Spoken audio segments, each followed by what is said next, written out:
gimana caranya kita bisa menemukan soul kita dan apa sih mungkin rintangan terbesar seseorang dalam usaha menemukan jati dirinya, Bang?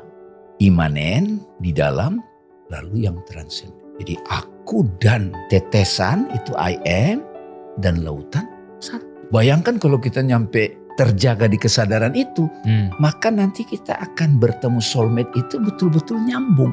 Gampang gitu, jelas gitu. Jelas, klik. Frekuensinya, oh Yes. ini nih. Yes. Jadi pasangan kita yang kita temukan menjadi menikah itu adalah create dari your awareness itself. Selama ini kan orang memaknai pasangan itu harus similar.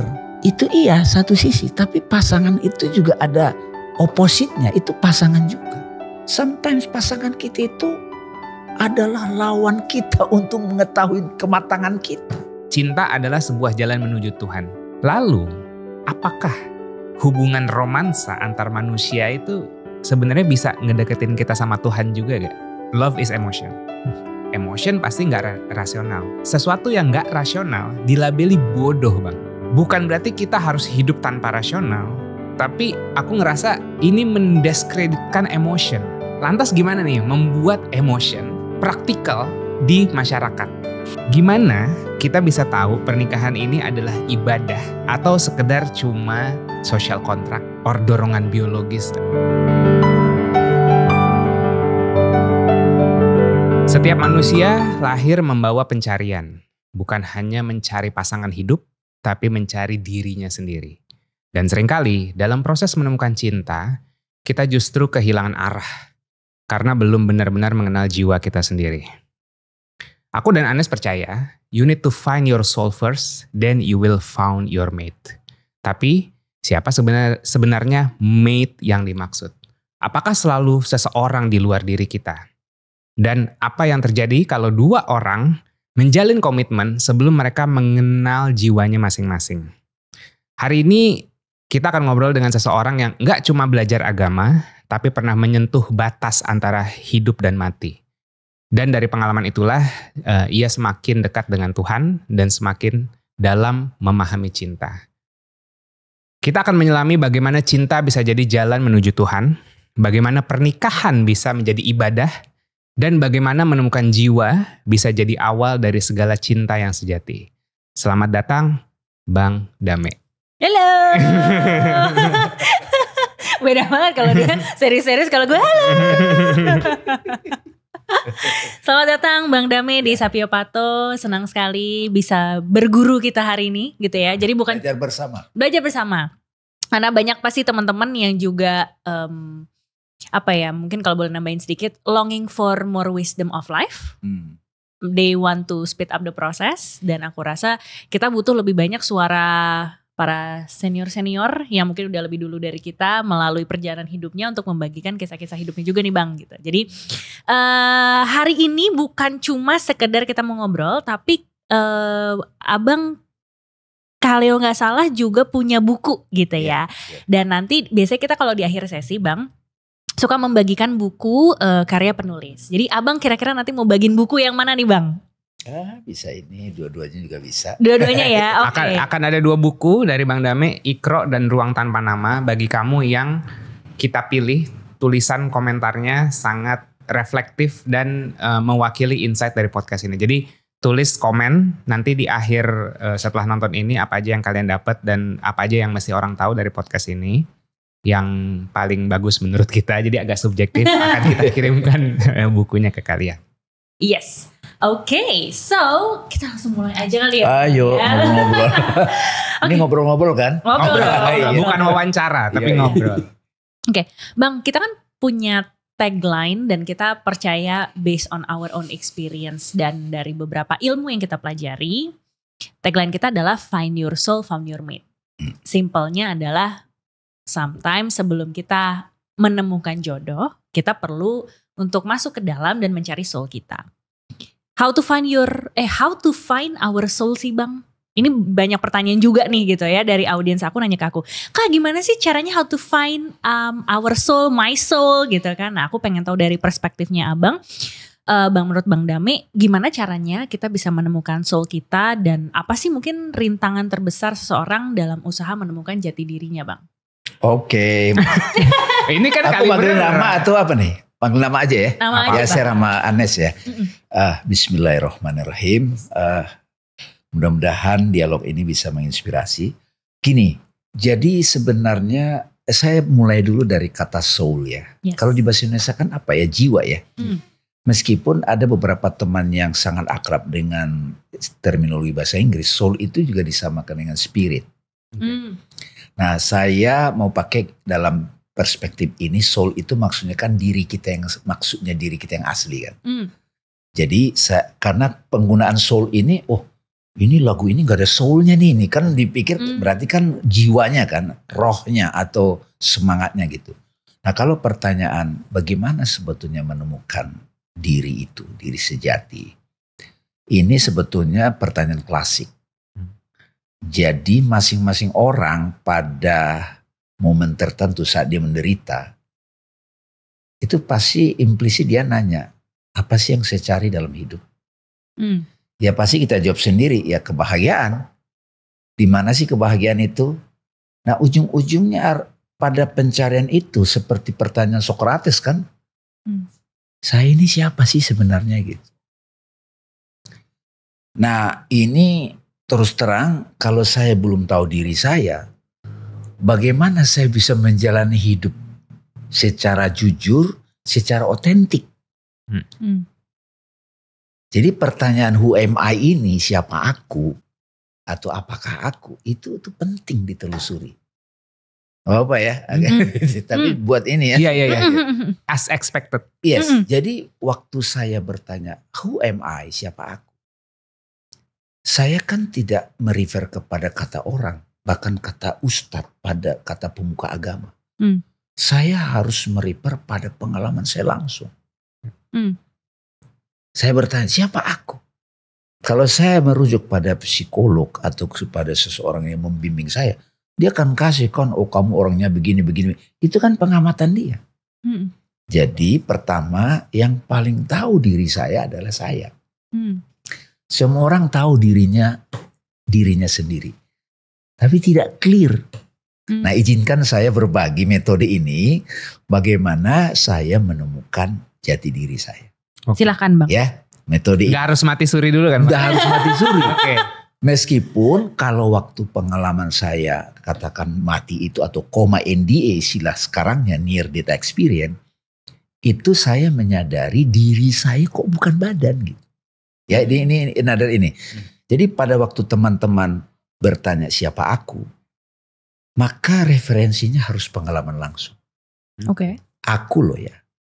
Bahwa nanti aku itu adalah soul, aku itu kita referkan ke pikiranku, ke perasaanku, ke memoriku, ke tubuhku, ke status sosialku, ke akun Instagramku, ke TikTokku, itu kan turunan dari basic pertanyaan who am I? Jadi pada waktu saya bertanya siapa aku, ingat ya referensinya kepada pengalaman langsung. Saya kasih contoh lagi nih sebelum kita, ini kan aku nih. Aku itu nanti ada pikiranku, perasaanku, emosiku, memoriku, status sosialku, peranku. Ketika kita bertanya siapa aku, apa aku, kita mulai dulu yang simpel. Apa air? Air. Oke. Ya, satu-satunya cara kan experience. Aku lihat, alami. Bahasa Indonesia loh ya, bukan bahasa Inggris. Kalau bahasa Inggris, air itu udara. Jadi air itu adalah cair, bening, menyegarkan. Saya uraikan. Jadi definisi. Sesuatu yang cair, bening, menyegarkan, kalau motility H2O. Jadi aku tahu air dari pengalaman langsung. Jadi makanya aku berkata, nah ketika saya tanya, siapa aku? Sedih, itu perasaan. Marah, itu perasaan. Gue adalah orangnya begini. Gue adalah begini. Itu kan deskripsi yang saya coba create. Tapi aku itu sendiri belum terjawab. Nah, kalau kita buka-buka buku penjelasan dari para ahli, Ya aku itu secara sederhana ada berkaitan dengan fisik, tubuh. Tapi tubuh ini aku enggak. Bukan. Karena tubuh ini berubah. Tubuh aku. Tubuh aku. Bukan aku. Bukan aku. Berarti kadang-kadang kita bisa pakai tubuh ini adalah kendaraan si aku untuk berinteraksi dengan dunia fisik. Ya. Yang di Instagram itu aku enggak. Enggak, itu akunnya aku. Disebut Bang Dame misalnya. Untuk berinteraksi di dunia sosmed. Kemudian setelah itu, misalnya saya tutup mata. Apakah aku tubuh? Ada tubuh. Nah, tubuh tidak lagi tergambar. Tubuh tergambar di batin, di pikiranku. Jadi tubuh itu pegal-pegal di leher. Perut saya keroncongan. Jadi tubuh yang selama ini sebagai part of I am, itu kita kenali dalam pengalaman langsung sebagai sensasi. Experience. Experience sensasi kan? Iya. Karena nanti waktu kita pengalaman tidur mimpi, kita nggak sadar tubuh loh. Iya. Tidur pulas. Semua kita punya pengalaman tidur pulas. Pada waktu tidur pulas, aku bukan tubuh. Pada waktu pengalaman tidur mimpi, aku siapa di situ yang dikejar-kejar anjing misalnya, yang dikejar-kejar harimau, yang jatuh ke jurang. Semacam karakter yang dikejar-kejar. Nah, siapa aku yang ada di situ? Sebutlah aku, part of me. Itu yang nanti kita sebut itu, ada sesosok sebentuk aku. Itu persona. Karakter tertentu. Personality. Topeng gitu. Gak apa-apa ya, pelan-pelan ya. Nah, lalu pada waktu saya terbangun, saya sadar. Tadi aku dikejar-kejar mimpi. Siapa yang kejar-kejar mimpi? Dalam mimpi. Bukan tubuhku, tapi satu karakter. Nah, sekarang aku sadar. Pikiran, sosok, teringat, sadar tubuhku. Nah, karakter ini ada perasaannya, ada emosinya, ada memorinya, ada pemikirannya, ada keyakinannya. Aku sendiri siapa? Nah, pada saat kita terdiam, tidak berpikir, tidak mengolah rasa, tidak membayangkan, just stillness gitu, diam. Apa kira-kira jawaban yang pas? Siapa aku? Pada saat kita terdiam. Present. Kehadiran. Yang menyadari. Kesadaran ya? Kesadaran. Yang menyadari. Bahasa Inggrisnya keren ini. Being aware. Gitu. Conscious? Conscious. Okay. Consciousness itself. Yeah. Conscious of emotion. Conscious of anger. Conscious of feeling worry gitu. Jadi begitu saya melakukan praktek self-inquiry, penyelidikan diri. Langsung referensi pada pengalaman. Who am I? Siapa aku? Oke, aku ada tubuh. Saya tutup mata.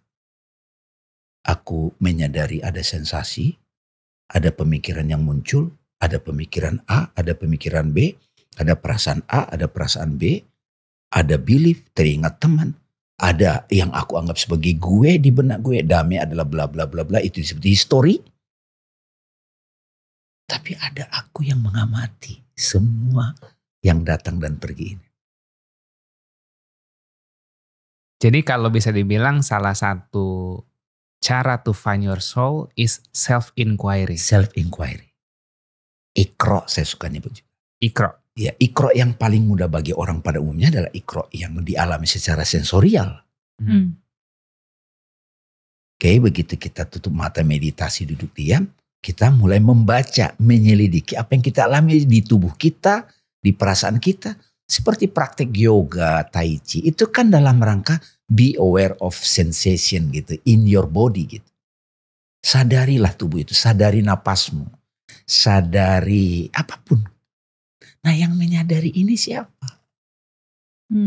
Begitu kita tidak bisa lagi menggambarkan, mendeskripsikan, jangan paksa.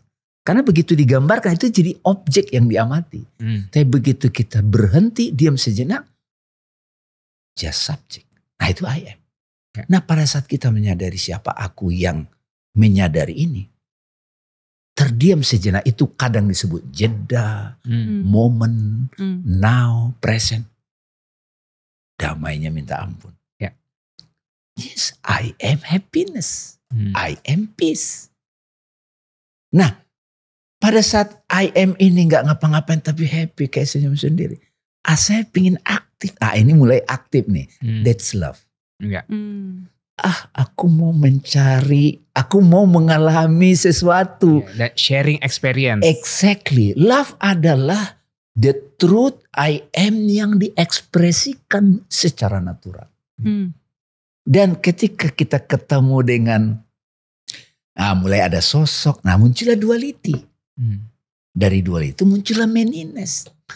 Nah sebetulnya ketika kita find your soul, your true self, lalu nanti begitu kita buka mata, ini siapa? Aku nyambung ya sama dia. Ini yang disebut soulmate. Iya. Akhirnya terartikulasikan dengan baik. Ya lu agak terlalu sulit sih menjelaskan ini sih. Dia padat banget orangnya. Jadi ketika abang yang menjelaskan kayak oke. Abang tuh inspirasi aku dalam mengartikulasikan sesuatu yang padat. Karena aku masih di level kayak aku tahu ini untuk diriku sendiri, tapi kalau aku ekspresikan masih padat banget, masih poten banget. Nah, kalau dia itu agak literal, orangnya literal. Kadang-kadang poinnya kemana-mana, terus akhirnya jadi kita memang saling mengisi nih. Iya. Nah, yin yang-nya ada di depan. Jadinya. Tapi aku mau tarik sedikit. Iya.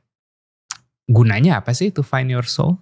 Karena begini, ketika kita sudah sampai pada pengalaman langsung, who am I? Kita jadi saya punya istilah ini, standing position, membaca apapun yang di luar diri kita sebagai subjek. Karena nanti kalau kita mengidentifikasi diri kita sebagai, misalnya punya hubungan, pacaran, gue disakitin. Kalau sudah tahu I am awareness itself, the soul tadi, the soul ya bukan soul, soul, tapi the soul itu. I am aware of feeling sad. Aku jadi bisa mengamati alertness terhadap perasaan yang akan berubah-berubah ini. Iya. Gitu loh. Karena kalau I identify myself, I am dengan perasaan ini, ganti perasaan jadi berubah-berubah. Iya. Nah itulah banyak orang gak duduk sejenak untuk menyelidiki siapa yang berada di balik background dari semua perasaan, pemikiran, bahkan yang tampak secara konkret ini. Makanya penting banget, apa gunanya? Karena supaya saya tahu standing position saya ketika permainan kehidupan ini berubah terus. Iya. Dan kita apalagi di era digital, kita melihat bukan lagi aslinya orang loh. Iya. Apa yang tampil dan selalu berubah. Misalnya secara fisik dia begini. Begitu tampil di layar sosmed, di YouTube kan ada cahaya, kita ini ada filternya, dia tampak jadi kinclong. Begitu ketemu, mengecewakan. Ya memang itulah sebetulnya dunia persona. Kalau kata Yura, dunia tipu-tipu. Dunia tipu-tipu gitu. Ini dunia persona topeng. Kalau kata Ari, buka dulu topeng. Ada juga begitu.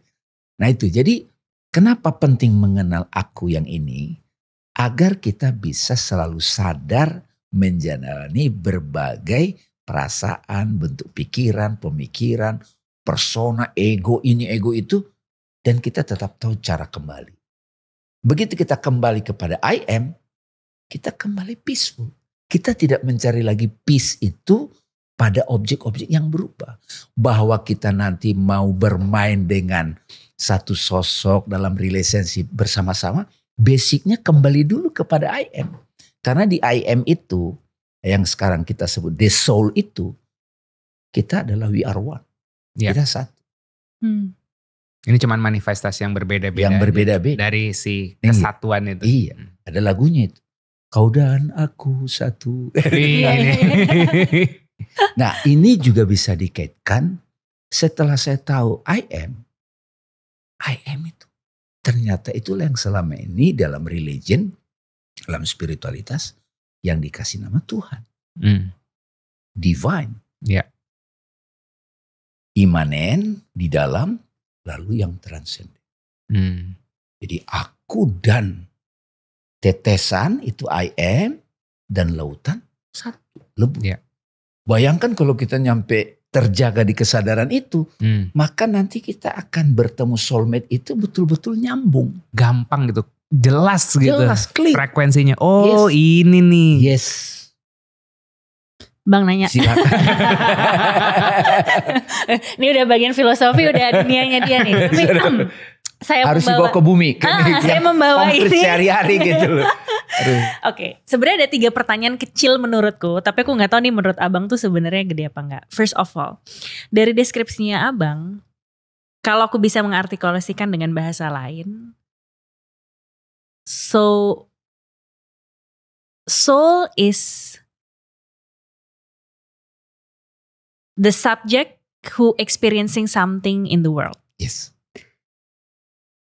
Di dalam istilah sains, kalau aku boleh pinjem, ada namanya skill metakognisi, Bang. Kayak memikirkan pikiran sendiri atau memahami pikiran sendiri. Mengobservasi pikiran sendiri. Sama halnya dengan kayak tadi kan Abang sempat bilang, oke, I can observe what feelings that I'm having right now.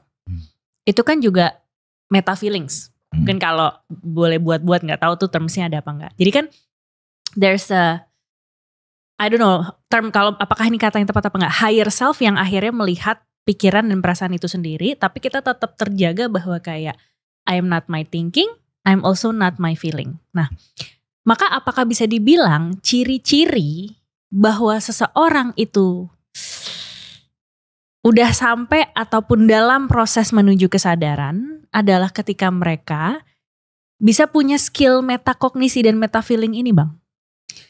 Sebetulnya ini pertanyaan bagus.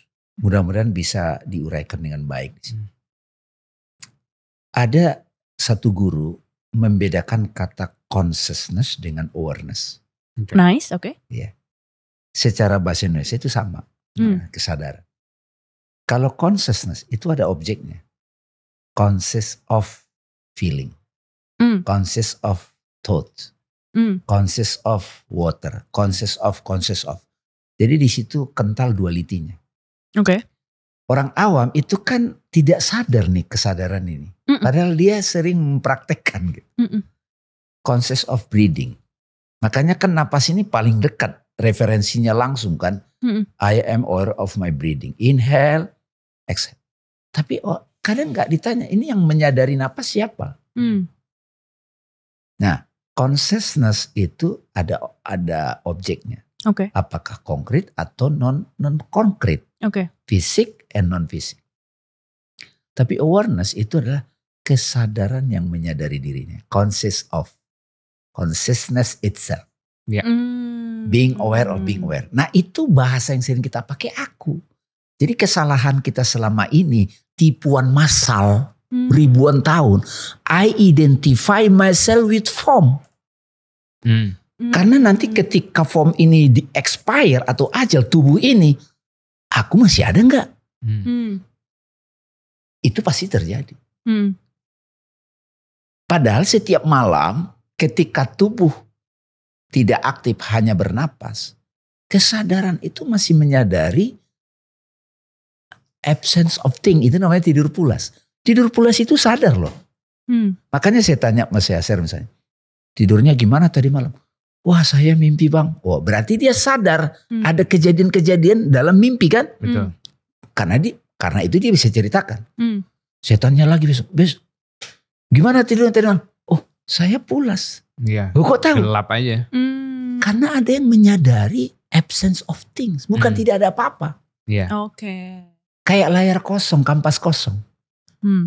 Makanya menyadari kekosongan. Menyadari ketika belum ada yang appearance. Bahkan kekosongan pun bisa kita sadari. Nah yang menyadari kekosongan itulah sebetulnya I am. Iya. Makanya bagus juga kata-katanya. Meta Kognisi. Kalau yang saya pelajari waktu filsafat timur, filsafat perennial, ada metakosmos, ada metafisika. Itulah dalam sains modern disebut sekarang ini di fisika kuantum sang pengamat. The witness. Yeah. Kalau kita tarik ke religion misalnya di Islam, itu sebetulnya aku bersaksi. Asyhad. Oh, saksi kan Aku bersaksi. melihat, aware. Oh iya. Dia menggunakan kata saksi, suhud, witness. Kalau melihat kan identik dengan Mata. mata kan, mendengar juga bersaksi, menghirup juga bersaksi. Makanya saksi itu meliputi banyak panca indera. Including experience itself. Exactly. Makanya siapa aku? Saya sekarang jawab, saya pinjam dari salah satu guru yang saya hormati, Rupert Spira namanya. Aku adalah yang menyadari, yang mengetahui semua pengalamanku. Pengalaman sensorial, melihat, mendengar, ini kan semua. Begitu saya tutup mata, pengalaman sensasi terhadap tubuh saya. Begitu saya berpikir, mengalami, menyadari persepsi-persepsi yang muncul, perasaan-perasaan. Dan menyadari yang menyadari. Nah ini gak harus mati suri Pak. Untuk Iya benar. Ini namanya the way of knowledge. Jnana yoga. Gnana yoga. Jnana yoga. Yoga of knowledge. Kalau harus dihantam suffering, yaitu karma yoga. Karma yoga. Gitu. Oke, lanjut ke pertanyaan kedua. Iya, jadi udah dapat ya. Kenapa ini penting? Karena nanti kita akan clear melihat dengan siapa saya bermain. Iya. Yes. Karena soulmate itu adalah pasangan dalam bermain. Nah, itu my second question Bang. Iya. Soulmate itu menurut aku sebuah kata yang padat. Iya. Bisa dilihat dari berbagai perspektif. Mau itu spirituality, mau itu kita ngomonginnya dari psikologi percintaan, banyak lah. Nah, tadi ya saya sempat mention di awal. Apakah mate itu sebenarnya memang orang lain atau maksudnya individu lain gitu ya, atau sebenarnya definisi mate berarti menurut abang tuh apa sih gitu? Kalau tadi kan kita udah bahas soulnya nih, nah tapi kan soulmate tuh irisan dari soul dan mate. Nah mate-nya ini apa sih kalau menurut abang? Iya, konsekuensi dari sang tunggal membuat permainan. Kalau kata Dante kan divine comedy, panggung sandiwara, maya kalau dalam tradisi Sanskrit. Konsekuensi yang tunggal, yang satu itu ketika dia mencipta, mau tidak mau dia jadi membanyak. Jadi ada duality, ada pasangan. Nah ketika sudah di panggung, pasangan itu adalah versi lain yang berbeda dari saya. Reflection, my reflection. Jadi pada level tertentu nanti soulmate itu dengan ragam wajahnya, ragam drama, ragam ceritanya itu adalah refleksi dari kondisi batin saya. Ketika saya di depan cermin, ya tahap awal saya menganggap itu diri saya. Iya dong. Tapi begitu saya sadari, itu adalah refleksi saya. Iya. Tapi refleksi itu mewakili apa yang saya lakukan. Jadi kalau saya sebel sama orang, misalnya seseorang, sebel sama pasangan saya di rumah, sebel sama suami, sama istri, sama orang tua, sama teman. Kalau kita sudah tahu hakikatnya, esensi ini, saya sebenarnya sebel sama penampilan dari perasaan, kondisi ego saya. Kalau saya mencintai seseorang, saya sedang mencintai part of me. Jadi soulmate ini yang saya pahami sekarang ya adalah diri saya dalam bentuk lain. Kalau di Marvel tuh kayak varian. Varian, nah iya. Variasi lain dari diri saya. Tapi kan varian belum tentu berpasangan. Bisa berpasangan. Loki berpasangan sama dirinya sendiri. Oh iya lupa. Dan pasangan itu ada makna yang paradok. Oke. Ada yang similar. Gimana tuh Bang maksudnya tuh Bang? Paradok ini gini. Pasangannya sakit. sehat kan? Betul. Tapi opposite. Pasangan itu ada versi oppositnya. Oke. Kontrasnya gitu. Yes, understood. Dan itu complementary loh. Selama ini kan orang memaknai pasangan itu harus similar. Yes. Harus samaan gitu. Itu iya satu sisi. Tapi pasangan itu juga ada oppositnya. Itu pasangan juga. Pasangannya siang, malam. Opposite kan itu beda banget. Gitu. Jadi sejak saya memahami seperti ini, saya tidak lagi menghabiskan waktu pasangan itu saya maknai harus sama terus. Tapi persip kontrasnya juga pasangan saya gitu. Gitu. Ini agak filosofis gak sih? Agak berat. Tapi biarin aja edukasi mereka. Tapi aku jadi kepikiran, maksudnya sambil dengerin Bang Dami itu aku sambil merefleksikan apa yang terjadi di dalam kehidupan kita sehari-hari. Mungkin I don't know ya Bang, berikan validasi dan konfirmasi apakah ini benar apa enggak. Tapi ketika kita ngomongin soal berpasangan, bahwa kalau ngomong duality-nya tadi, of course we have a similarity dalam pasangan ini, maupun kita juga punya sesuatu yang kontras. Similarity kita misalnya kita longing to continue our journey to become more self-aware dalam segala macam aspek kehidupan. That's the similarity, the principle arah hidupnya gitu kan. Tapi kita juga punya kontras di mana dia intelektual dan rasional, logikal sekali, sedangkan aku orangnya feelings banget gitu kan. So kalau ditanya yang mana yang benar, yang mana yang salah, nggak ada benar salah baik buruk dong. Tapi ketika abang bilang itu complementary, aku jadi berpikir there are times in our marriage kayak ada poin kita butuh thinking, butuh logical, he's playing his part. Dan ketika misalnya ada momen membutuhkan feeling, and then I play my part. Jadi I can complement him and he can also complement me in some parts. Tapi ada juga momen-momen yang dimana kita ya udah jalan bareng gitu kan. Apakah itu bentuk yang tadi abang bilang sebagai paradoks dan similarity? Artinya bahwa memang di dalam sebuah berpasangan itu sangat memungkinkan untuk memiliki sebuah kesamaan dan perbedaan yang akhirnya membuat si relationship-nya itu jadi whole. Is that it? Iya, jadi kan ini kita sedang mempelajari apa yang kita alami. Apa yang kita alami itu adalah kurikulum hidup kita. Baik itu level konkret maupun di level batin. Kenyataannya memang di dalam diri saya pada saat saya selidiki, dan Anes atau Yasser juga begitu. Ada di sini yang pada tahap tertentu saya menganggap kayak berlawanan. Kalau bahasa religion kan ada malaikat, ada iblis, ada yin, ada yang, ada feminim, ada maskulin gitu. Oh rame tuh sekarang. Rame kan gitu kan. Nah, tapi itu ada di ruang si aku.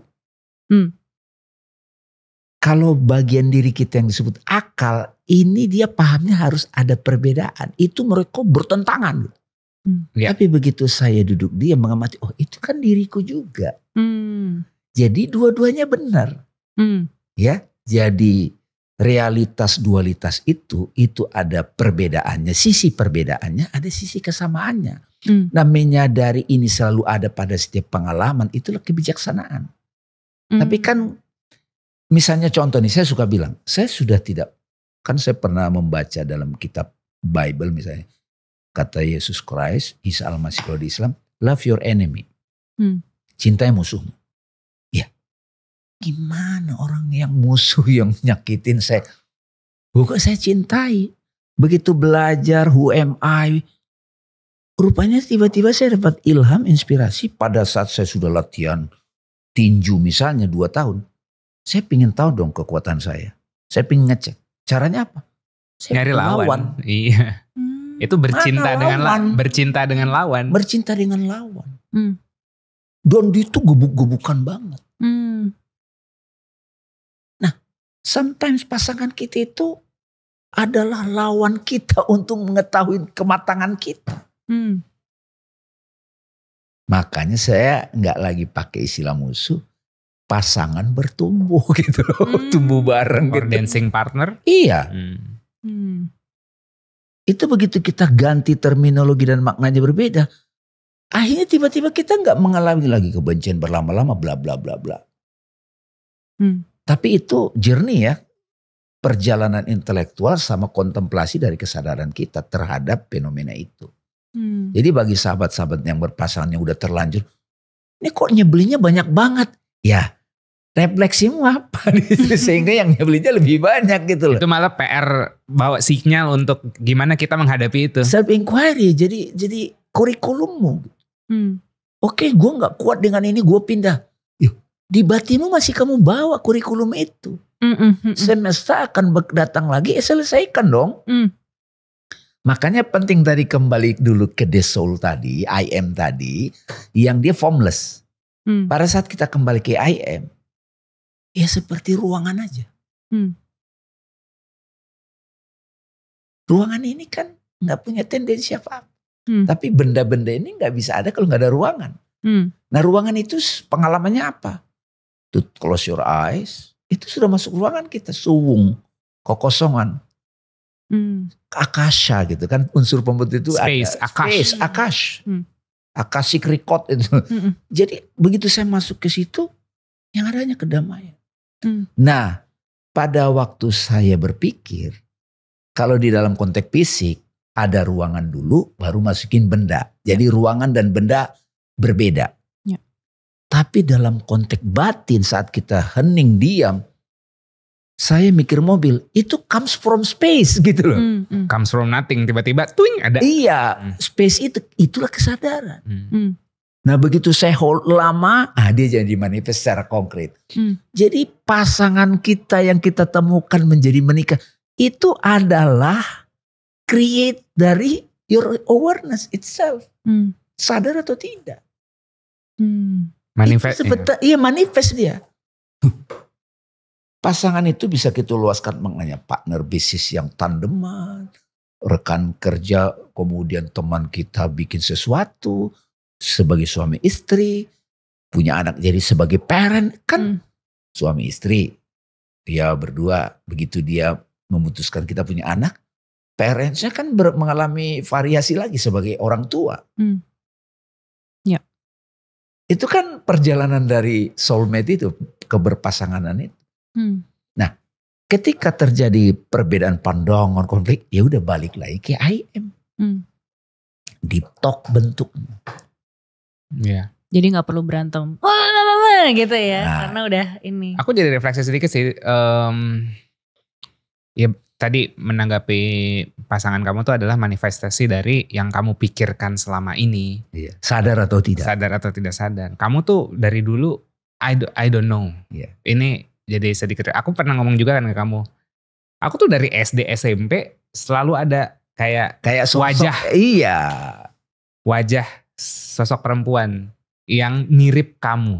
Karakternya kayak dia. Kamu banget. Iya. Gitu, kira-kira gitu. Terus aku ya berpetualang lah biasa kan pacaran sana sini tuh mencari si sosok itu sebenarnya. Terus pas ketemu ini gak ragu-ragu. Jadi aku kalau share sedikit, aku tuh ngajakin dia nikah baru kenal 7 hari.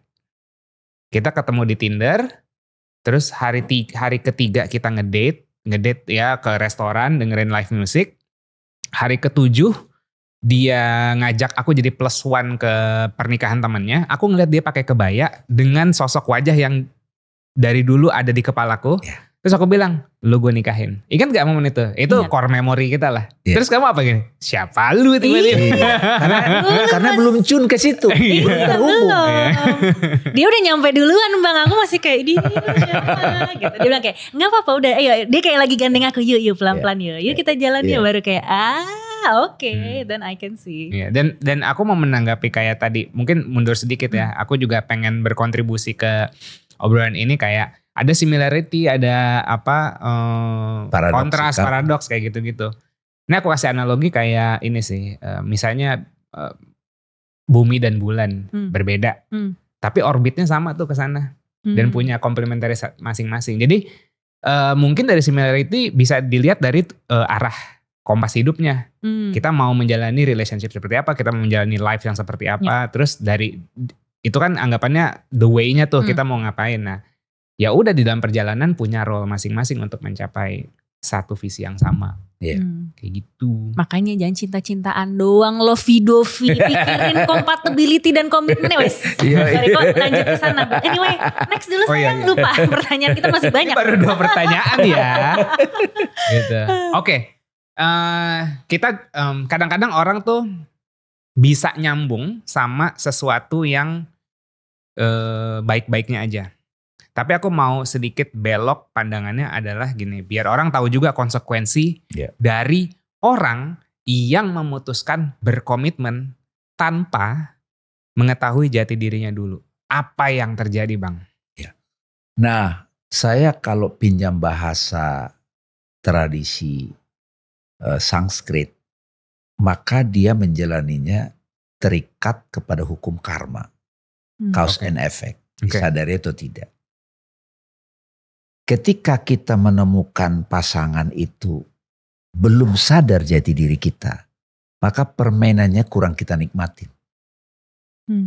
Kita lebih cenderung blaming others kalau berbeda pendapat. Kalau cukup bijak sedikit, blaming yourself. Dan itu juga tidak bagus, tapi itulah perjalanan.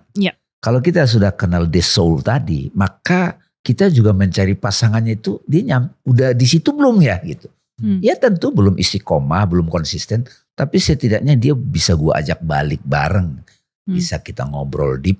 Sebetulnya bentuk meditasi kita kembali ke the soul itu dalam bentuk relationship itu deep talk. Ini banyak pasangan kan deep talk ini susah. Ngomong apa adanya gitu tuh susah gitu. Hanya vulnerable. Ngomong sama yang lain jadinya lebih terbuka daripada yang di rumah. Bahkan seorang laki-laki misalnya dia lebih ngomong sama ibunya daripada pasangannya. Itu kan jadi satu bentuk case sendiri loh. Apakah saya lebih harus jujur dengan ibu saya atau dengan pasangan saya, istri saya, atau dari sisi perempuan juga begitu. Nah ini kan satu bentuk perjalanan. Jadi kalau orang belum berkesadaran yang I am tadi, the soul tadi, maka hidup itu akan terikat dengan hukum-hukum egonya gitu. Terombang-ambing, pasti. Tapi kalau dia membuka diri, dia akan diajak kepada titik tengah tadi. Pegangan tadi, itu pentingnya. Find your soul, the soul, and find your mate. Tapi kalau kita find your mate, belum kenal the soul, ya siap-siap perjalanan dimulai. Jadinya pelajaran hidup. Kalau tidak open ya udah sampai terus begitu. Kalau mau meminjam cerita reinkarnasi di kehidupan ini, kita udah inkarnasi cemburu, terus inkarnasi perasaan cemburu. Kan jadi kayak pattern dan cycle yang berulang itu berulang. Sampai dia bahkan bisa ngefek ke fisik loh. Misalnya chapternya dia itu dikawinkan, inilah orang tua dijodohin. Sesuanya gak cocok nih. Ini saya sering ketemu. Akhirnya Pak ya udah deh, tradisi tertentu di budaya tertentu, udah ikut aja nanti cinta akan bersih. Oke dia ikutin. Tapi sampai sakit. Gak bisa deep talk. Setelah 35 tahun gak kuat lagi. Udah sampai sakit soalnya. Jadi gimana? Ya itu konsekuensinya. Kalau gak kenal the soul itu dulu. Dan itulah cerita yang banyak kita lihat. Jadi bisa apa ya? Aku jadi ingat cerita teman-teman kita yang mungkin udah cukup matang umurnya, perempuan gitu ya, yang dia nggak connect sama pasangannya, ya sampai sakit-sakitan tamu kita yang lain sampai autoimun gitu, karena jadi kemanifestasi sama penyakit malah gitu ya. Iya betul. Jadi bisa dibilang ketika kita berada di dalam sebuah titik kebingungan, kehilangan rasa, bahkan sampai sakit dan segala macam, itu bisa menjadi sebuah sinyal bahwa sebenarnya actually aku itu meminta perhatianku sendiri loh. Itu gak sih Bang? Iya. Jadi kita diajak dulu ketemu sang aku. Kalau bahasa religiusnya ya ngadulah kepada sumber, ya disebut Tuhan. Padahal untuk ke Tuhan kan ya kembali ke hati kan, kembali dia. Nah pada saat terjadi dialog seperti itu, pelan-pelan kita mulai independen secara soul, kita mulai peaceful, baru kita bisa mengerti pelajaran apa yang diperoleh dari keputusan kemarin yang tidak sadar itu. That's the healing journey. Iya. The true healing journey. Bahkan kalau secara konkret, kita tidak bisa memaksa, ayo dong ikut juga kamu, enggak, jalan dulu aja. Makanya penting banget para itu. Sebelum ketemu mate itu kenal soul, the soul, baru nanti kita berjalan. Tapi kan yang banyak kan sudah kadung. Iya. Kalau sudah kadung gimana? Ya udah dia dengerin ngobrolinnya jadi, iya ya, nah udah kita ngobrol. Berproses bareng. Udah itu prosesmu jalan terus. Dan sampai kemudian ketika kamu sudah kenal jati dirimu, kamu peace itself, maka memancarlah love. Tingkah lakumu jadi beauty, kamu menginspirasi pasangan. Dia boleh jadi pasanganmu secara formal. Misalnya si perempuan yang duluan sadar, suaminya belum. Gak usah nuntut, begitu dia mekar, dia yang memimpin soulnya loh. Bisa loh. Ya. Make sense. Nah sampai satu ketika suaminya secara sosial naik. Karena soul itu kan tidak ada gender laki perempuan. Dia ada quality aja. Feminim and masculine. Nah begitu mulai sepadan, sefrekuensi, baru mulai seru permainan. Itu yang disebut pernikahan itu menjadi surga, ibadah. Ya itu mulai ke situ jadinya. Tapi kalau sebelum kenal the soul itu, pernikahan itu ya sebuah perjalanan drama Korea yang benar. Jadi panggung sandiwara aja. Panggung berarti. sandiwara. Pertanyaan ini bagus dari kamu ke Bang Damai. Oh iya kan? Silahkan. Karena lagi deket nih. Bang Damai sendiri kan kalau sufisme tuh apa? Jadi jatuhnya, ini correct me if I'm wrong Bang ya. Bang Damai kan praktisi sufi. Ya jalan inilah. Iya menjalankan. Dari Islam namanya ajarannya sufism. Tapi Islam itu sendiri. Tapi bener gak? Cinta adalah sebuah jalan menuju Tuhan. Bisa dibilang kayak gitu. Lalu apakah hubungan romansa antar manusia itu sebenarnya bisa ngedeketin kita sama Tuhan juga gak?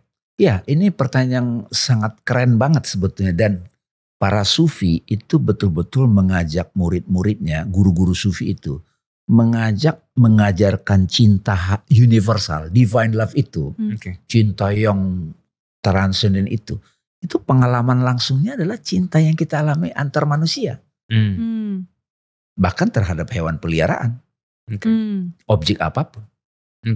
Nah sedikit saya sebelum ke jalan cinta, memang secara terminologi jalan menuju Tuhan itu ada namanya the way of fear.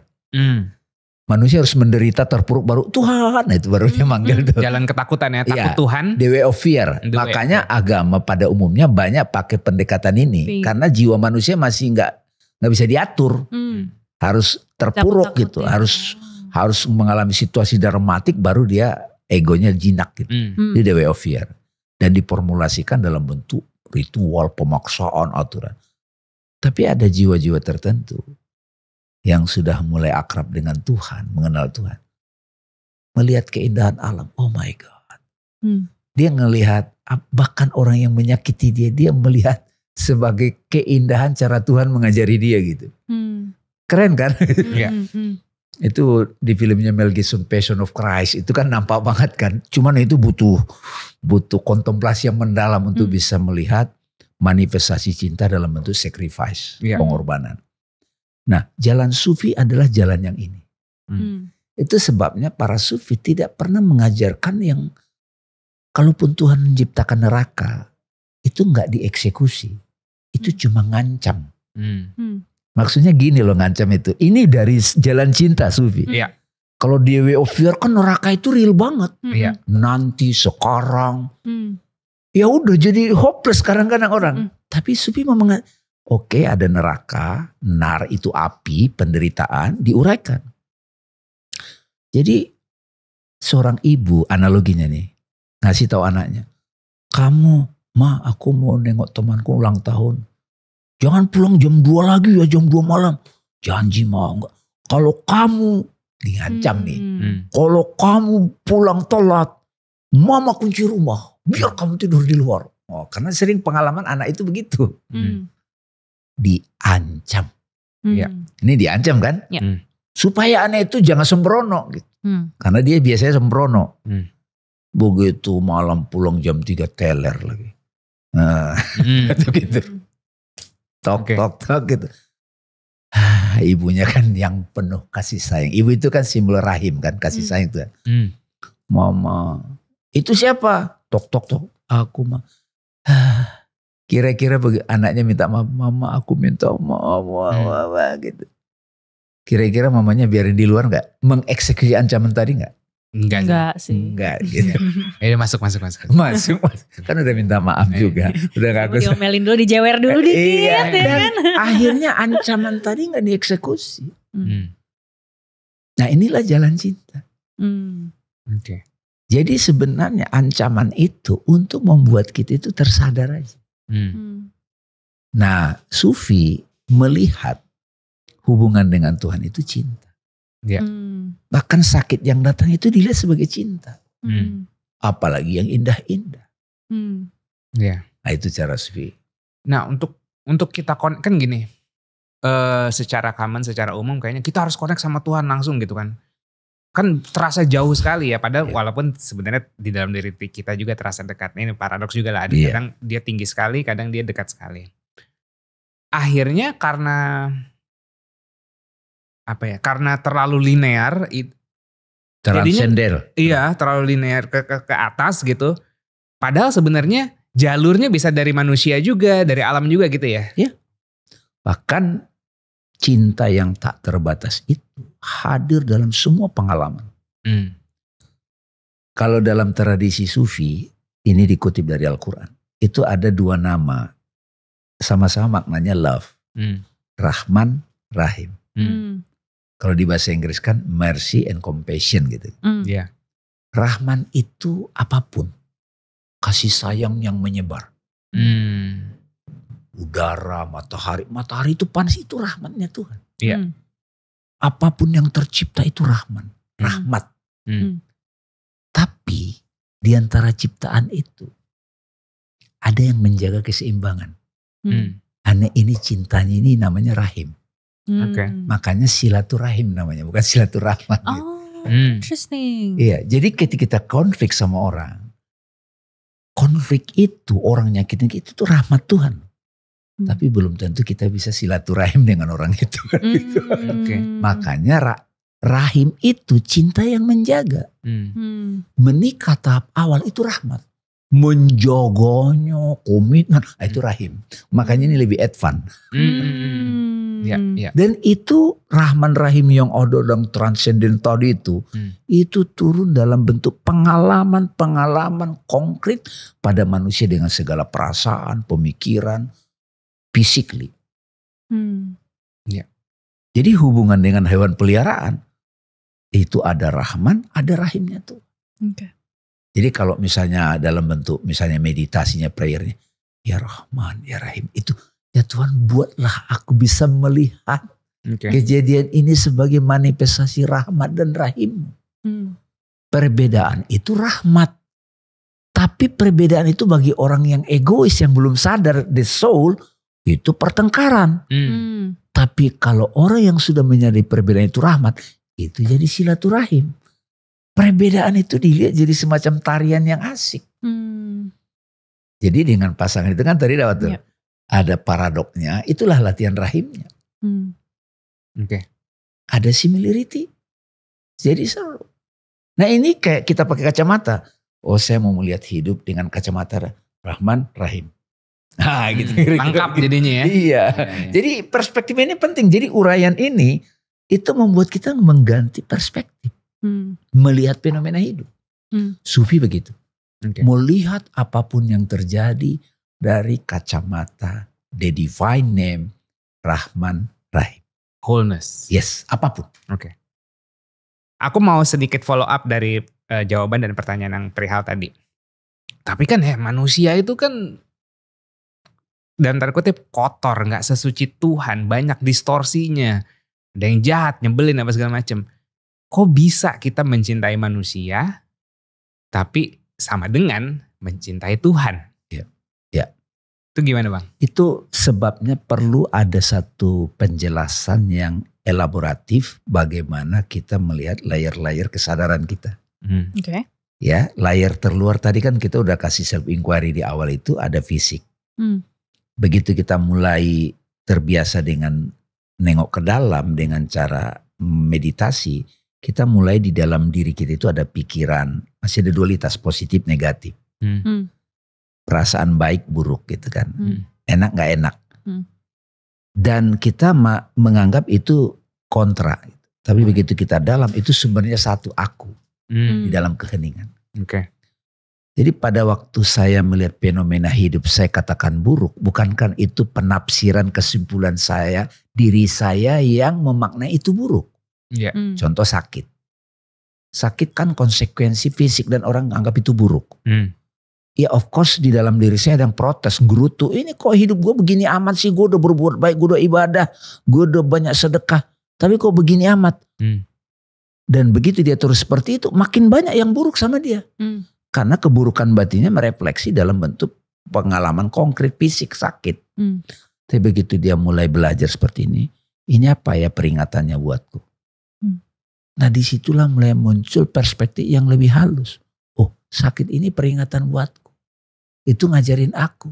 Sehingga dia bisa belajar, dia mengubah diri dia kembali kepada kemurnian. Maka refleksinya dalam kehidupan konkret, physically relationship, dia menjadi berubah.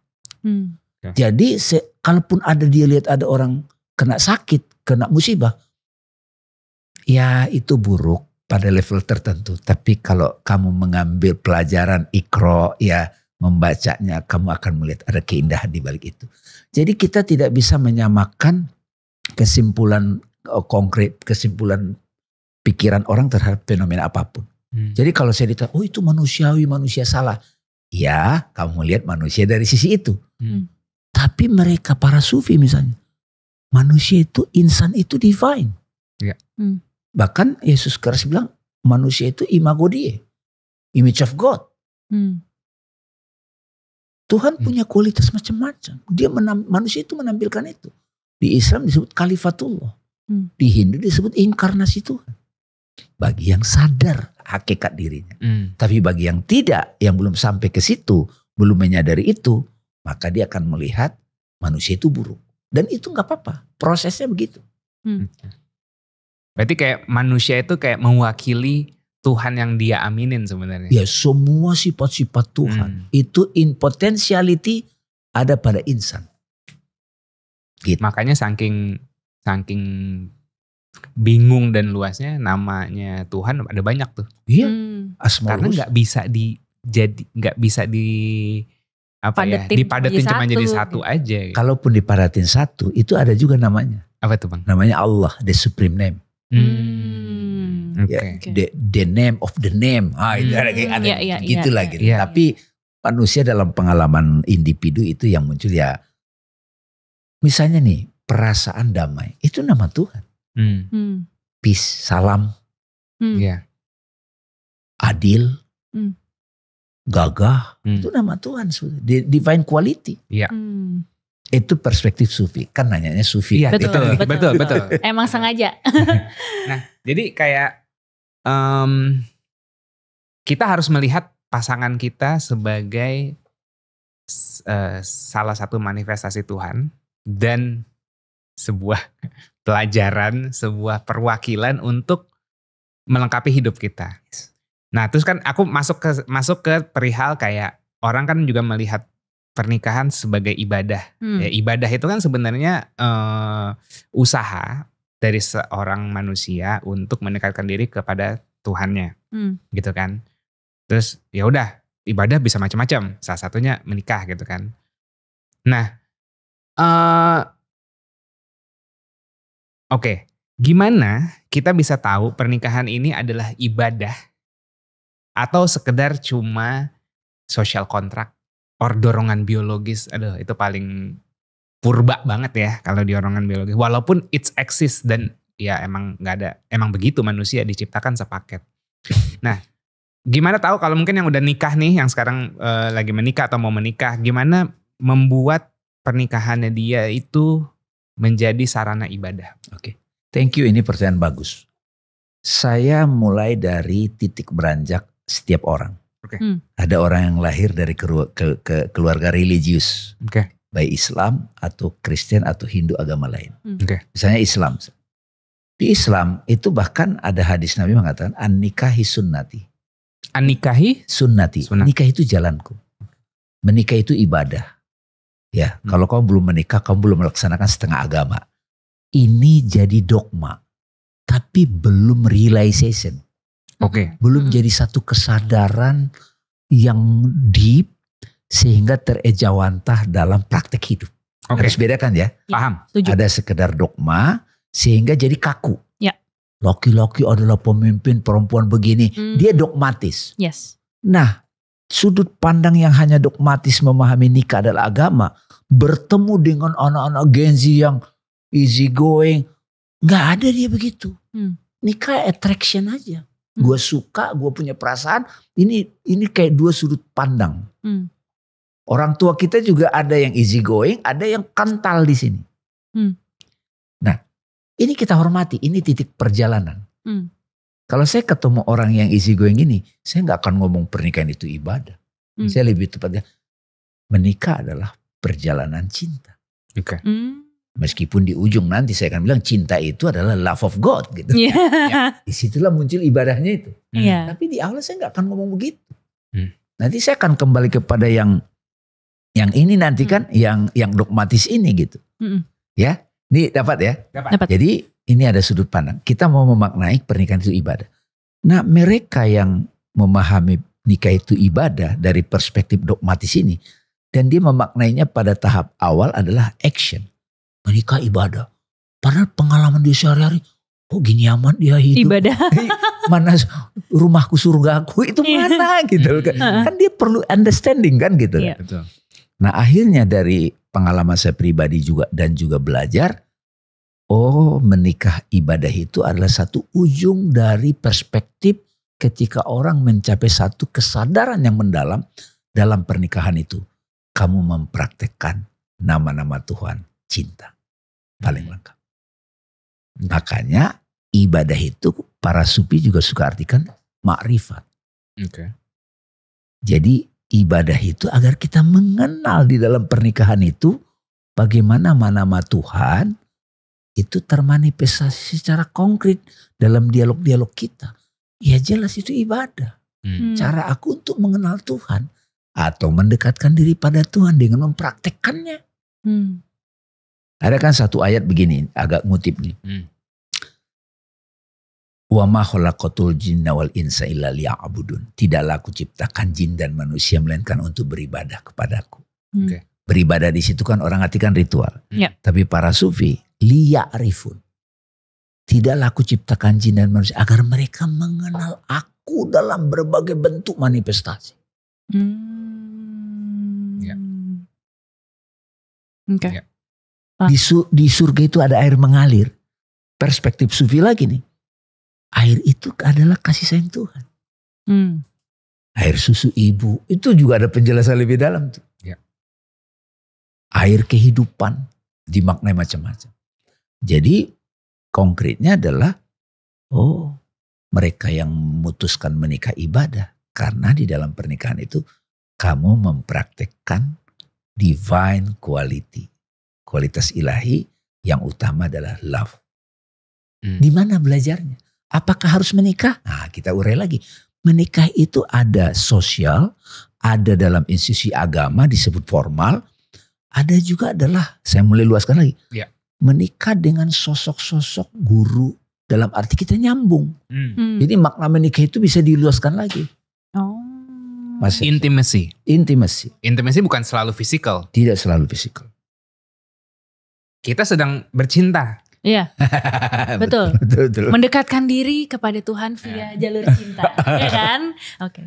Bang, tapi kalau nih seru karena kita lagi ngomongin pernikahan, relationship lah ya gitu.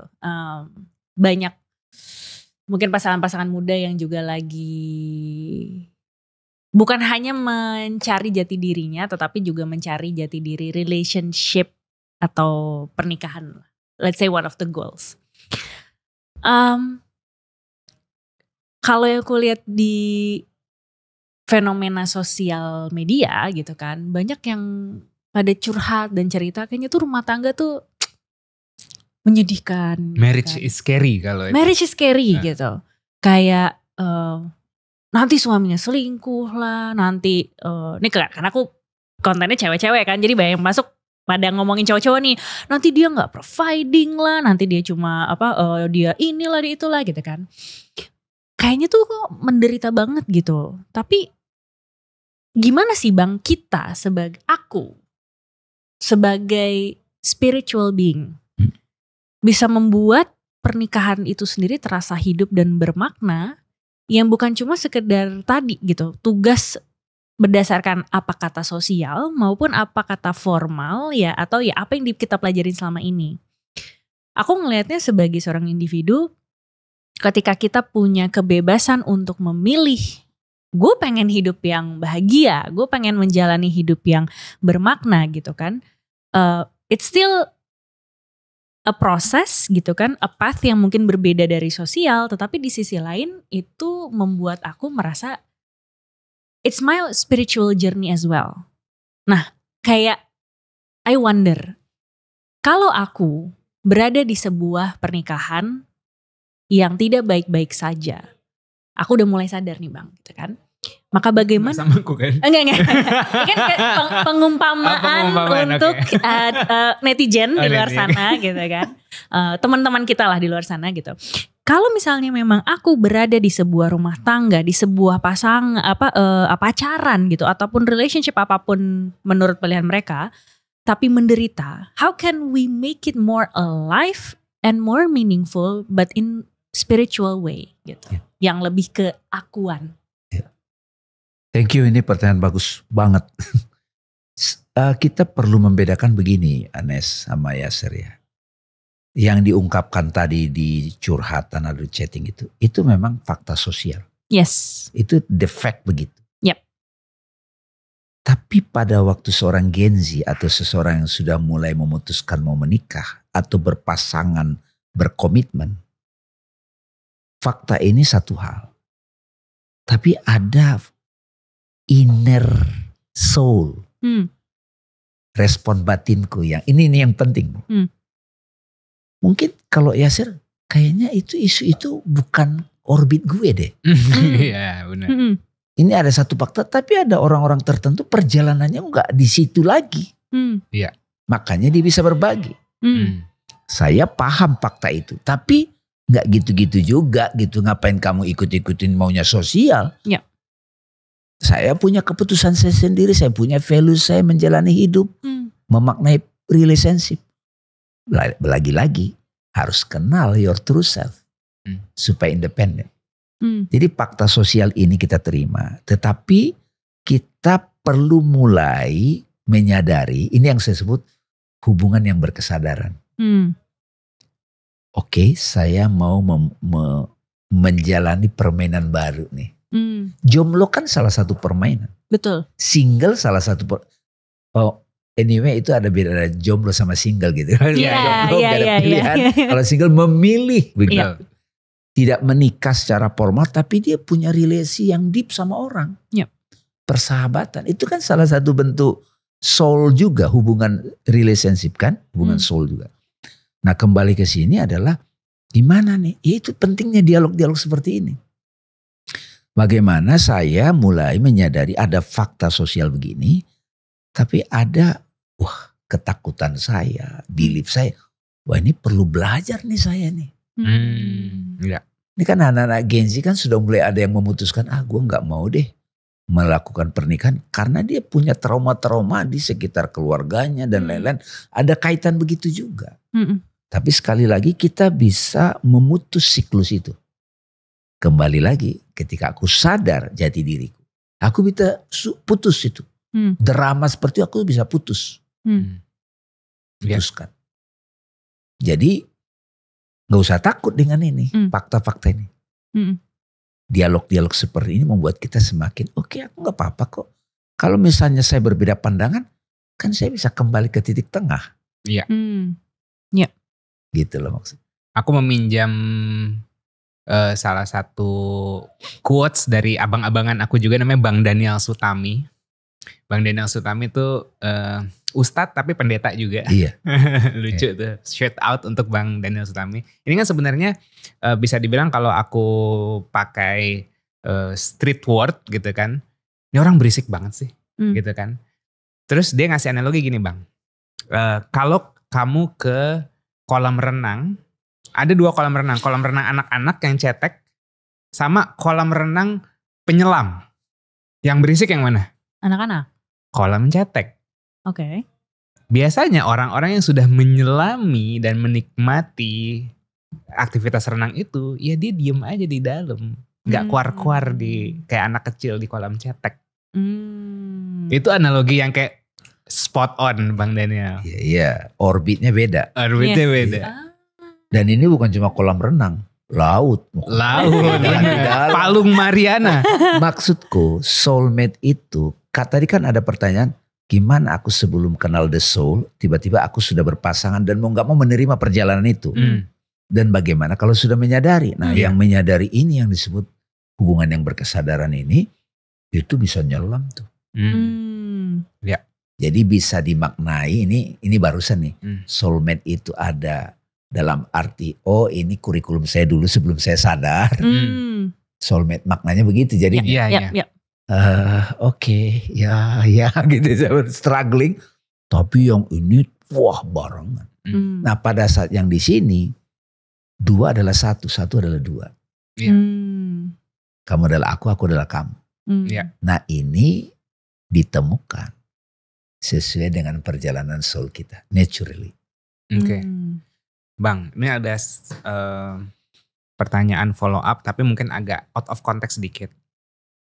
Tapi continue dari yang penyelam dan kolam cetek. Kita ini bukan disclaimer atau self claim gitu kayak kita adalah penyelam, enggak juga gitu. Tapi gimana Bang? Kita memberitahukan pengalaman nikmatnya menyelam ke kolam renang anak-anak ini. Apa emang harus dicemplungin? Ada gini, secara natural siapapun manusianya dia punya potensi ilahi. Oke. Maka di kolam cetek itu dia akan bosan. Makanya saya kalau kasih materi-materi begini gak saya kasih ke semua orang. Iya. Ini agak ini sebetulnya. Tapi tidak apa-apa kan, udah siapa yang attract aja. Iya betul. Kalau sudah yang begini itu beda ininya, dia sudah terbiasa menyelam. Dan gak takut ikan paus. Nah ini malah menikmati kan. Indahnya. Excitementnya beda. Dan itu yang saya ceritakan tadi waktu kita di situ. Mereka yang sudah umur 70, 75. Dia butuh excitement, tapi gak lagi kayak kemarin, zaman SMA. Makna romantisnya bukan begitu lagi. Ini beda. Jadi ini butuh tandeman yang pas gitu. Iya. Supaya seru. Benar. Supaya bisa tektokan. Kadang-kadang kan kalau yang belum masih ini kita pakai istilah kolam kecil. Iya. Kalau yang ini kan mereka itu masih nyalahin pasangannya, nyalahin diri sendiri, menggerutu, kemerungsung, nggak move on. Masih judging toxic. Masih bisa ngelihat satu sama lain, wow gitu. Kalau udah nyelam kan udah nikmatin sendiri aja. Dan itu pegangan mereka. Atau apa karena di kolam itu kan masih kolam anak-anak, by nature just still early in the process aja gitu loh. Iya gak sih? Iya. Makanya kalau udah bosan di situ, udah nyobain ya udah sini ada ini harus ada latihan berenangnya dikit nih. Betul. Latihan nyelam, latihan meditasi nih. Masuk ke dalam. Iya, makanya caranya toolsnya pun banyak, mau pakai meditasi, kayak mau through religion atau apapun, tapi it's a way. Rumi itu punya analogi dengan mereka yang pecinta sejati itu dengan penyelam-penyelam ulung. Oh gitu. Iya dong. Temukanlah mutiara itu. Dan mutiara itu ada di dasar laut. Kalau yang di pinggir pantai itu cangkang. Dan gak ada mutiaranya. Benar. Gitu. Interesting. Ya. Dan butuh master penyelam ulung. Yang punya jam terbang. Saatnya kita ke Turki sayang. Nampak tilas. Nampak tilas Turki. Pernah ke Koja Bang? Wah ini kita lagi ada rencana tuh mau ke Kita sana. bikin retreat ke Koja gimana? Wah. Kita diskusikan abis ini. Iya oke. Dua pertanyaan terakhir nih. Yang tadi mungkin cukup perihal pernikahan. Tapi aku mau sedikit belok sedikit. Ini penting untuk orang tahu. Kadang-kadang orang tuh masih menyamakan love dan relationship. Yep. Padahal berbeda. Relationship is management. Ya kan? Manajemen antar manusia, manajemen antar bos, antar karyawan is relationship. Love nggak sekecil itu. Gitu. Coba bantu dong Bang, jelasin.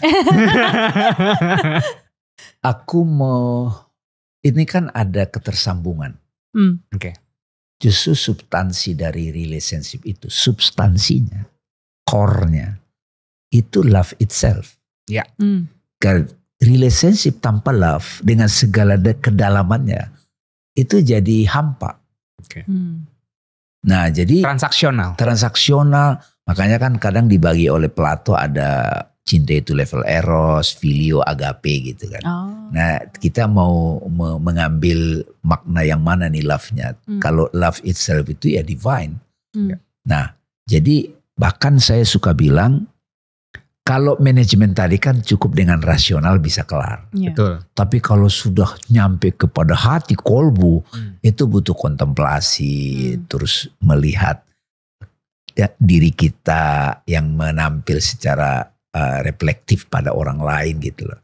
Nah inilah wilayah love. Jadi bahasa saya love itu memang bukan relationship, tetapi belajar love itu banyak sekali dalam relationship dengan segala variasinya.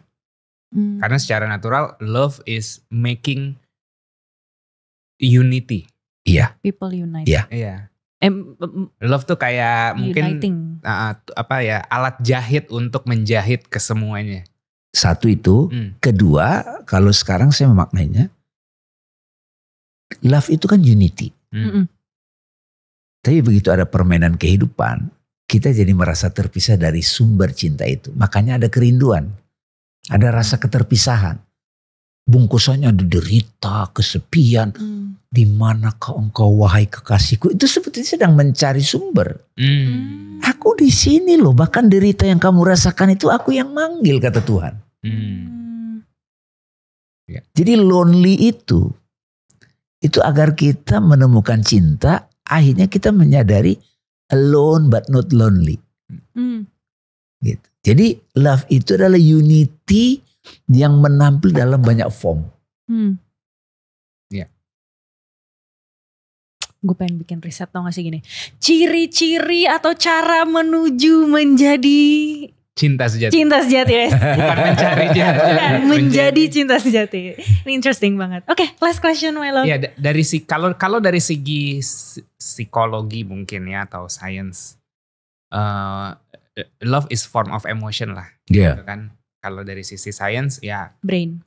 Bahkan di scan otaknya, love nih yang bagian sini nih pas ini aktif dia oksitosin kalau hormonnya gitu kan. Let's say love is emotion. Emotion pasti gak rasional. Emosi gak rasional. Iya kan. Di dunia nih yang faktanya. Enggak, I don't know fakta atau enggak, tapi sesuatu yang nggak rasional dilabeli bodoh Bang. Lu nggak rasional, bego lu gitu. Aku agak sedih. Makin banyak figur-figur besar yang membodoh-bodohi orang yang tidak rasional. Bukan berarti kita harus hidup tanpa rasional, tapi aku ngerasa ini mendiskreditkan emotion. Gitu. Kalau lo emosional, lo gak rasional, lo gak fungsional, lo gak bermanfaat bagi nusa bangsa dan negara atau society. Kayak gitu. Nah, lantas gimana nih membuat emotion praktikal di masyarakat? Kayak gitu. Ya, saya pinjam penjelasan dari salah satu guru yang saya hormati. Dia membagi masalah rasional ini 3. Okay. Ada irasional. Ada rasional, ada suprarasional. Suprarasional, oke baru. Interesting. Iya. Oke. Irasional itu ya di bawah rasional. Halu, apa itu halu lah. Irasional. Oke. Dalam hidup ini banyak yang begitu. Ya. Oke. Ya, dia asik sendiri dan bla bla bla gitu. Oke. Rasional itu common sense yang ada pada pikiran matang loh. Oke. Oke, makanya kadang-kadang aku nggak percaya cinta karena itu emosi. Aku percaya transaksi saling manfaat. Iya. Ya, karena dia di level rasional. Oke. Tapi pada titik tertentu rasio itu terbatas. Ketika rasionalitas itu terbatas, ada satu pengalaman yang aku nggak bisa terangkan. Itu suprarasional. Oke. Kalau di dalam konteks pengetahuan ini suka intuisi namanya, intuitif. Atau the heart, kolbu, Oke. ilham. Rumi sedang ngomong cinta yang ini bukan cinta yang sekedar emosional yang di bawah itu. Iya. Oh. Iya. Tapi ini beyond rasio. Something yang gak bisa di-explain through Iya, but rationality. I realize kalau nanti saya gunakan kata I feel, kalau di dalam tasawuf suka disebut zauk, namanya taste. Bukan taste lidah, bukan sense feeling, tapi lebih dalam dari itu. Iya. Experiencing? Experiencing oke, tapi bukan sensorial. Iya. Makanya di dalam tradisi Jawa suka ada istilah roso. Roso, rasa. Roso. Rasa kan jadi bahasa Indonesia. Ya. Ini lebih deep dari rasa. Oh. Roso. Nah, ini kan di atas emosi. Itu yang supra. Tapi dia punya logiknya sendiri. Kalau dalam tradisi Yunani ada logik. Ada logos. Yes. Jadi kadang kita mengetahui sesuatu, logik kita belum masuk nih. Kayak Einstein ketika dia mau menemukan IMC kuadrat. Kan dia udah pakai logik tuh rasio. Dia bengong, ngerokok pakai pipa itu. Nah itu suprarasional. Iya, iya. Nah love itu di situ sebenarnya. Makanya, kamu kok bodoh banget gak di situ nggak? Oh, lu kan nggak ngeliat yang gue lihat. Nah. Tapi bukan dia bodoh loh. Ada kata-kata Rumi di taman cinta logika kerdil. Nice. Di hadapan para pecinta logika itu kerdil gitu. Jadi. Tapi bukan berarti kita nggak logik. Para pecinta itu bukan nggak logik. Yep. Tapi di kelompok para pecinta dia nggak menomorsatukan logik. Karena mereka udah selesai. Kalau dalam analogi jazz, kan ada waktu di komunitas jazz Kemayoran, sahabat saya bilang, Bang Dam itu jazzer. Kenapa? Ya hidup itu spontan. Kayak kita mau jamming, kan gak bisa asal jamming. Latihan dulu pinjurin tiap hari, chordnya banyak lagu. Begitu kita ketemu yang advance, kan belum, apa nih udah main aja. Kok enak nih jammingannya. Kerandoman. Iya random, jadi spontanitasnya tinggi. Kalau kata Cikorea, surrender to the moment. Oh, interesting. Surrender to the moment itu tidak semua orang bisa tuh. Yeah. Harus yang sudah mulai spontan tuh. Nah itu ranah suprarasional. Dan love banyak di situ bertaburan. FYI, first date kita di Jazz Club. Di Motion Blue. Iya. Oke. Jadi dulu aku sering ke Motion Blue sendiri, nontonin sendiri, terus tiba-tiba ada satu potential love of my life gitu kan. Wah ini layak nih gue ajakin ke tempat secret gue gitu kan. Ke Jazz Club ini aku ajakin. Keren banget gak gue dulu ngajakin lo ke Jazz Club? Keren. Tapi meskipun baju lo gue gak suka. Ya kan that's life ya Bang ya. Gak bisa 100%. Iya.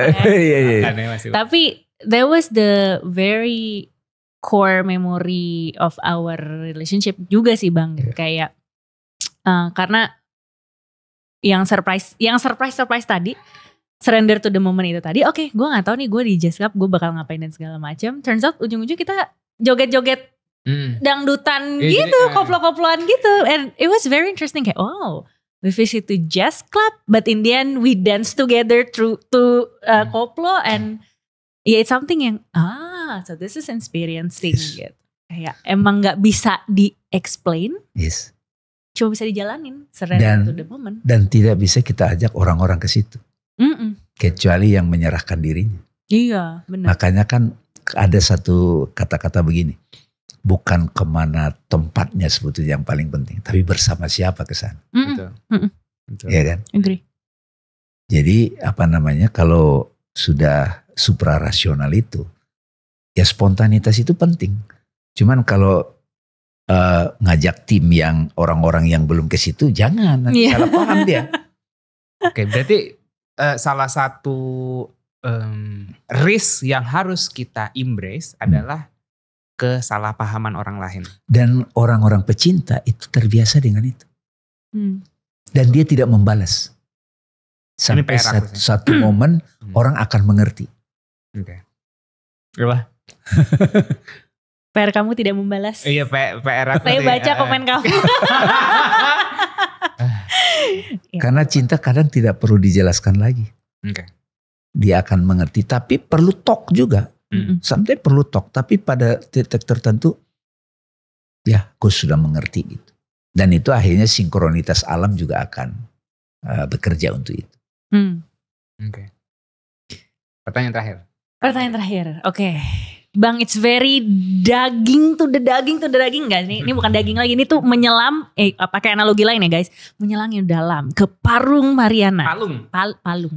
Kok jadi Parung sih? Iya. Bang Dame, thank you so much. Very insightful. I'm very sure ini bukan terakhir kalinya kita ngobrol. Tapi kalau boleh kita tutup sedikit nih Bang gitu ya, dengan pengen lebih kenal sedikit tentang Bang Dame, tapi terus satu pertanyaan. Jika reinkarnasi itu ada dan memang Bang Dame akhirnya berkesempatan untuk reinkarnasi, maka apa satu kualitas diri yang Abang mau bawa dari kehidupan sebelumnya? Saya sebetulnya juga sedang terbawa kepada konten ini.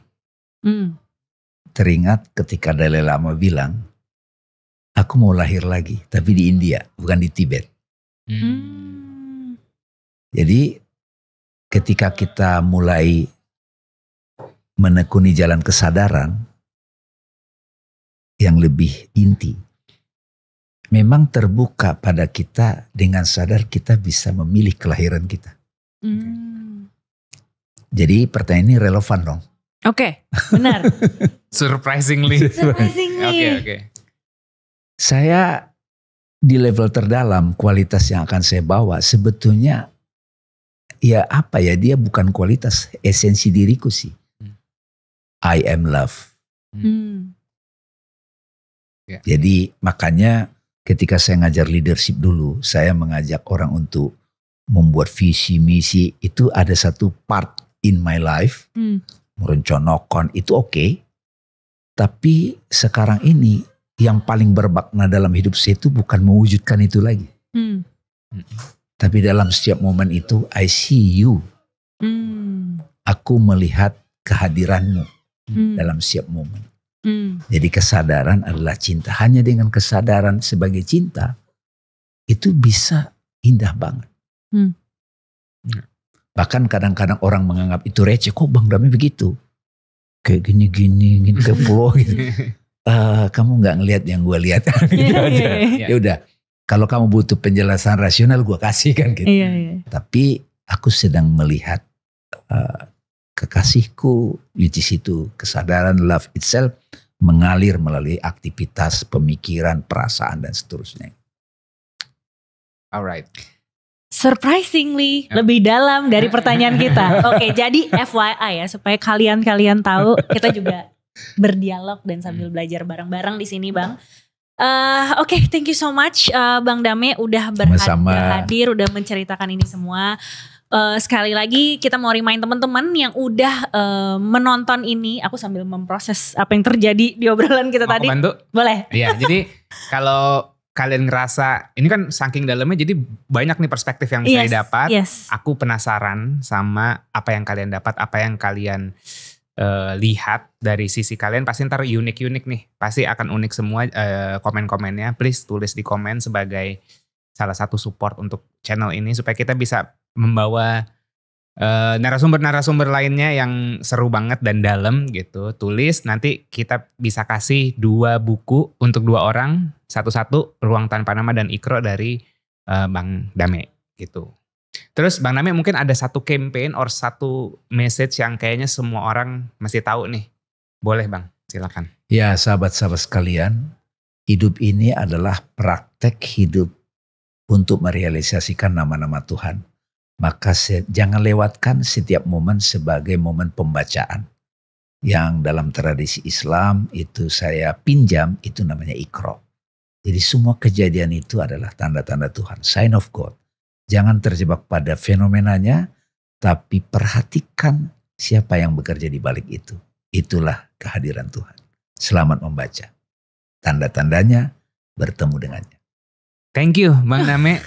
Pas banget kita tutup podcast ini. Semoga bisa berguna buat teman-teman semua. Thank you. Thank you. Sampai ketemu lagi.